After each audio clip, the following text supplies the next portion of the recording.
আমার স্ক্রিনে যাকে দেখতেছেন আসিফ নজরুল স্যার, তিনি ক্ষমতায় আসার আগে প্রবাসীদের বলছেন সকল প্রবাসীদের দায়িত্ব আমি নেব।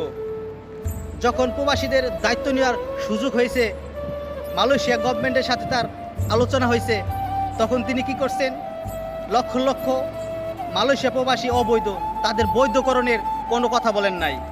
মালয়েশিয়া জেলখানায় হাজার হাজার প্রবাসী আছে যারা বন্দি জীবন যাপন করতেছেন, তাদের পক্ষ নেন নাই। তিনি বাংলাদেশের দালাল এবং এজেন্সির পক্ষ নিছেন।